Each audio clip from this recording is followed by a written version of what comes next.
नमस्कार दोस्तों, स्वागत है आपका yoga triple S C guide में।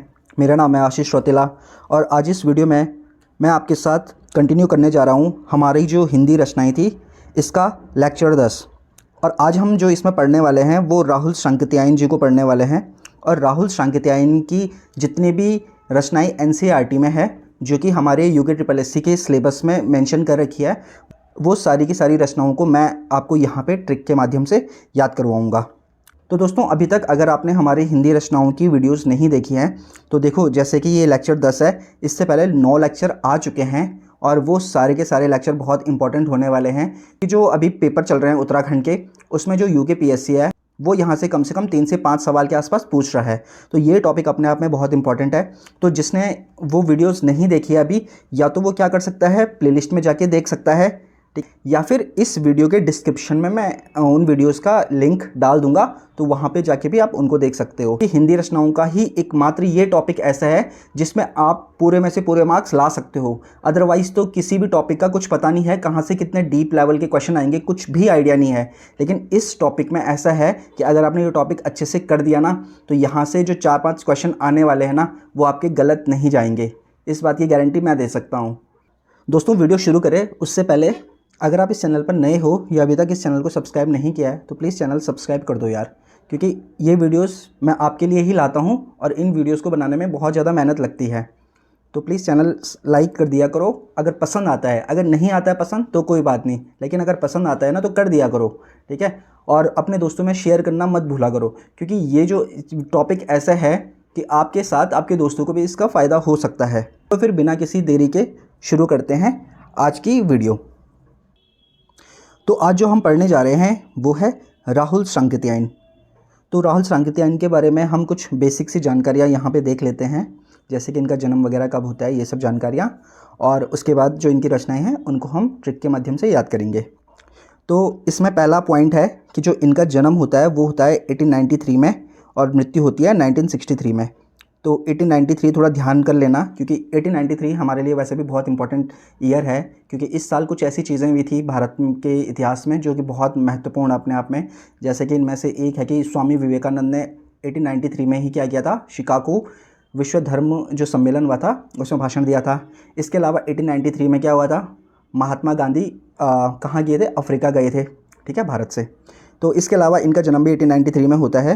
अच्छा, एक और चीज़ मैं बोलना चाहूँगा कि हो सकता है कि किसी बुक में आपको ये डाटा थोड़ा अलग मिले, लेकिन मैं यहाँ पे आपको जो करवा रहा हूँ ना, वो मैं NCERT के बेस्ड पे करवा रहा हूँ। मतलब जो भी यहाँ पे डाटा है वो NCERT में है। तो आप आँख बंद करके ये जो डाटा यहाँ पे लिखा हुआ है इस पर भरोसा कर सकते हो, क्योंकि NCERT एक मतलब ऐसा सोर्स है। अगर हमारा क्वेश्चन कभी पेपर में गलत होता है या आयोग कोई क्वेश्चन का आंसर गलत देता है, तो हम NCERT के बेस पे उसको चैलेंज कर सकते हैं और आयोग को वो आंसर डिलीट करना ही पड़ेगा। या तो वो आंसर चेंज करेगा या तो वो क्वेश्चन डिलीट करेगा। तो दोनों कंडीशन में हमारा नुकसान नहीं होगा। लेकिन अगर आप किसी और बुक से पढ़ते हो, ठीक है, और उसमें जो डेट है आपने वो याद करी और कल के दिन आपने ऑब्जेक्शन डाला, तो ज़रूरी नहीं है कि आयोग आपका वो ऑब्जेक्शन मान ले, क्योंकि NCERT जो है वो भारत सरकार द्वारा ऑथेंटिक मतलब सोर्स है। तो इस चीज़ को ध्यान रख लेना, क्योंकि पिछली जो स्टोरी थी मनोहर श्याम जोशी वाली जो मैंने रचना कराई थी, उसमें किसी ने नीचे कमेंट करके दिया था कि फलानी बुक में ये लिखा हुआ है। तो आप उस चीज़ के लिए बेफिक्र रहिए, ठीक है। तो यहाँ पे जो डाटा है वो बिल्कुल सही डाटा है, मैं आपको गलत डाटा नहीं दूंगा। फिर भी अगर डाउट होता है तो चलो कोई नहीं, पूछ लिया करो। इसके अलावा जो राहुल सांकृत्यायन है, इनके जो बचपन का नाम है वो है केदार पांड्या, ठीक है, और इनका एक उपनाम है, ये है महापंडित। तो ध्यान रख लेना कि बचपन का नाम अलग होता है और उपनाम अलग होता है। बचपन का नाम वो होता है जो हमारे घर वाले यानी कि हमारे पेरेंट्स हमको देते हैं, और उपनाम वो होता है कि जो हमारा काम हमें दिलाता है, ठीक है। जैसे कि मिसाइल मैन ऑफ इंडिया, ये किसका उपनाम है, ये है APJ अब्दुल कलाम जी का। तो उनका ये उपनाम है क्योंकि उनको उनके काम ने ये नाम दिलाया। उन्होंने भारत में जो मिसाइल्स बनी थी सबसे पहले स्टार्टिंग उन्होंने ही करी थी।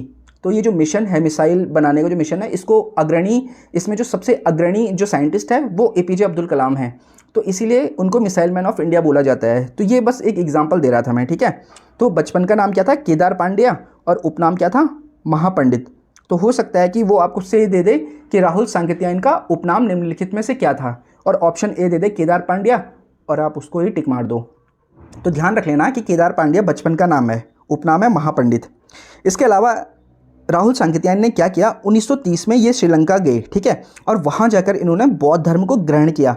तब से इनका नाम क्या है, राहुल सांकेतियान पड़ गया। उससे पहले इनका नाम क्या था, केदार पांड्या था। तो 1930 में जब इन्होंने बौद्ध धर्म अपनाया था, उसके बाद इनका नाम राहुल सांकेतियान पड़ा। अब कुछ अन्य फैक्ट हैं। तो अगला पॉइंट है कि साहित्य अकादमी पुरस्कार। तो राहुल सांकेतियान जी को 1958 में इनकी जो रचना है मध्य एशिया का इतिहास, इसके लिए साहित्य अकादमी पुरस्कार मिला है। तो किस रचना के लिए मिला है, मध्य एशिया का इतिहास, और कब मिला है, 1958 में। तो ये पॉइंट थोड़ा ध्यान में रख लेना, क्योंकि साहित्य अकादमी पुरस्कार वगैरह ये सब पूछे जाते हैं। इसके अलावा 1963 में इनको पद्म भूषण भी मिला है। अच्छा, अगला पॉइंट जो है उसको देखो। आदिकाल को सिद्ध सामंत काल किसने कहा था, तो ये कहा था राहुल सांकेतियान ने।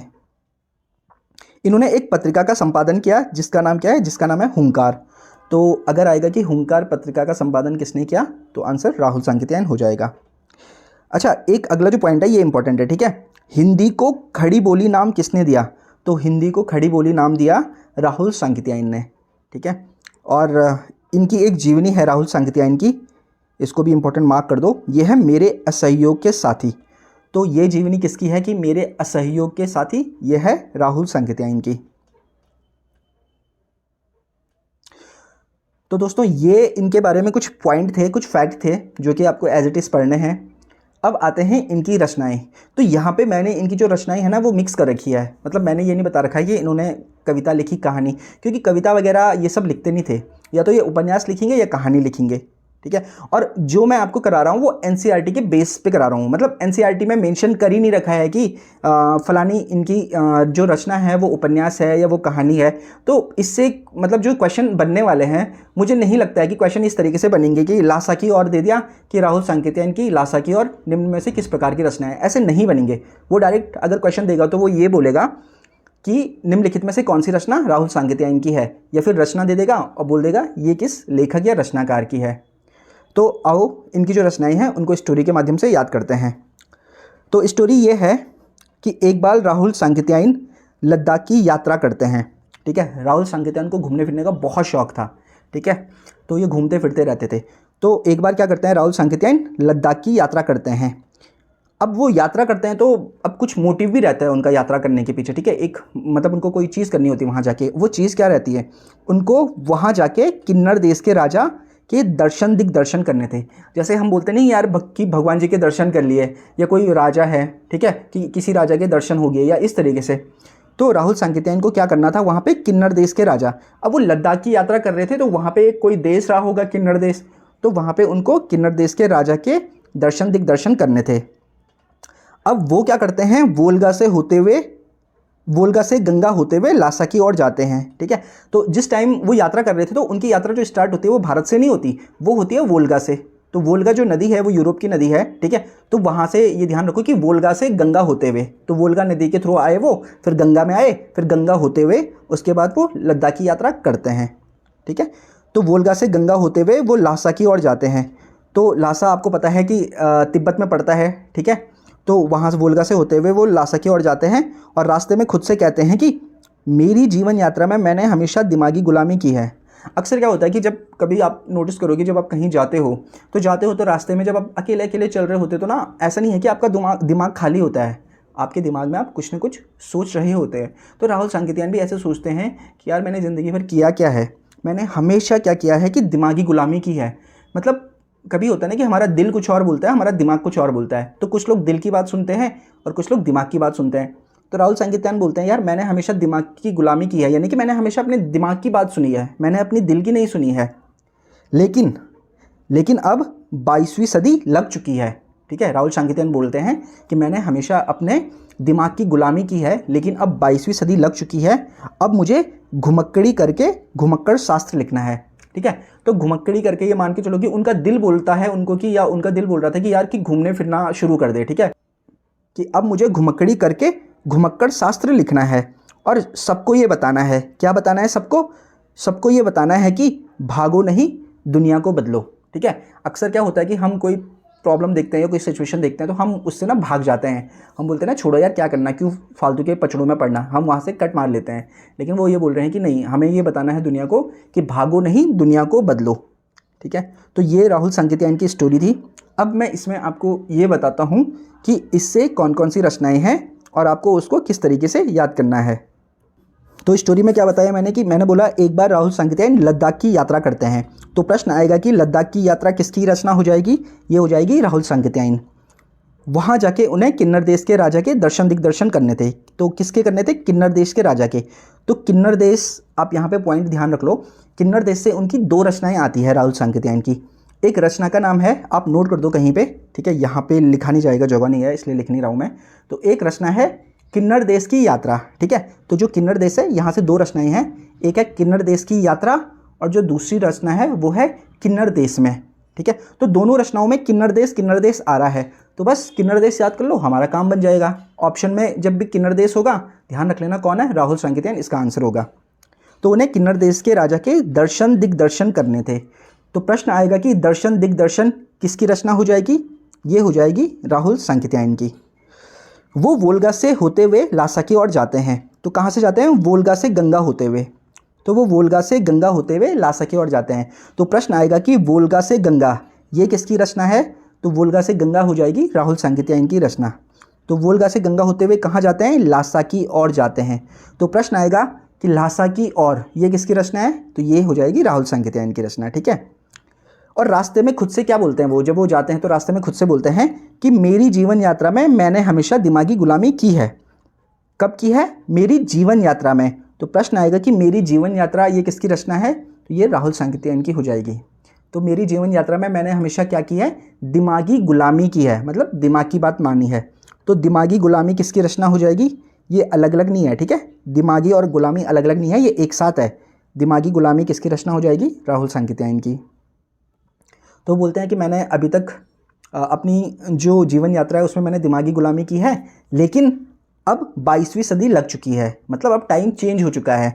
तो क्या लग चुकी है अब? 22वीं सदी। तो प्रश्न आएगा कि 22वीं सदी किसकी रचना है? तो ये हो जाएगी राहुल सांकेतियायन की रचना। और इससे पहले मैंने आपको बताया था क्या? 21वीं सदी। ठीक है, तो 21वीं सदी बताया था। तो ये 21वीं सदी किसकी रचना है? अगर याद है तो नीचे कमेंट में लिखिए। तो वो बोलते हैं कि अब 22वीं सदी लग चुकी है, अब मुझे घुमक्कड़ी कर घुमक्कड़ शास्त्र लिखना है। तो क्या लिखना है? घुमक्कड़ शास्त्र। तो प्रश्न आएगा कि घुमक्कड़ शास्त्र किसकी रचना है? तो घुमक्कड़ शास्त्र रचना हो जाएगी राहुल सांकेतियायन की। और सबको ये बताना है कि भागो नहीं दुनिया को बदलो। क्या मत करो? भागो नहीं दुनिया को बदलो। तो प्रश्न आएगा कि भागो नहीं दुनिया को बदलो ये किसकी रचना है? ये हो जाएगी राहुल सांकेतियायन की रचना। तो देखो कितनी छोटी सी स्टोरी थी, सिंपल है बहुत। इसको एक बार फिर से हम लोग रिपीट करते हैं, ठीक है, स्टोरी को। तो क्या बोला मैंने बोला एक बार राहुल सांकेतियायन लद्दाख की यात्रा करते हैं। वहाँ उन्हें किन्नर देश के राजा के दर्शन दिग्दर्शन करने थे। वो वोल्गा से गंगा होते हुए लासा की ओर जाते हैं और रास्ते में खुद से कहते हैं कि मेरी जीवन यात्रा में मैंने हमेशा दिमागी गुलामी की है, मगर अब 22वीं सदी लग चुकी है, अब मुझे घुमक्कड़ी करके घुमक्कड़ शास्त्र लिखना है और सबको ये बताना है कि भागो नहीं दुनिया को बदलो। तो दोस्तों ये थी राहुल सांकेतियायन की सारी रचनाएं जो कि एनसीईआरटी में है। इससे बाहर पढ़ने की कोई ज़रूरत नहीं है क्योंकि वहाँ से क्वेश्चन आएगा नहीं। ऑलरेडी हमारे पास इतना ज़्यादा सिलेबस है तो फालतू में सिलेबस बढ़ाने का मतलब कोई मतलब नहीं बनता उसमें। तो बस आप इतना भी करोगे और यहाँ से अगर कोई क्वेश्चन आएगा तो बस इसी में से आएगा, क्योंकि सिलेबस में साफ साफ मेंशन है कि एनसीईआरटी आधारित रचनाएँ आएंगी। तो दोस्तों अगर आपको ये वीडियो पसंद आई हो तो प्लीज़ वीडियो को लाइक कर दें, नए हो या अभी तक सब्सक्राइब नहीं किया है तो चैनल को सब्सक्राइब कर दे, और जो कि सबसे ज़्यादा इंपॉर्टेंट है अपने दोस्तों में शेयर ज़रूर कीजिए इस वीडियो को, क्योंकि हिंदी रचनाओं को याद करने में बहुत ज़्यादा दिक्कतें होती है। मैं खुद इस चीज़ को फेस कर चुका हूँ, इसीलिए मैंने ये रचनाएँ बनाई है, ताकि मैं नहीं चाहता हूँ कि जो दिक्कतें मुझे भी है याद करने में वो दिक्कतें आप लोगों को भी हो। तो आज की वीडियो में बस इतना ही, मिलते हैं आपसे अगली वीडियो में, तब तक के लिए नमस्कार।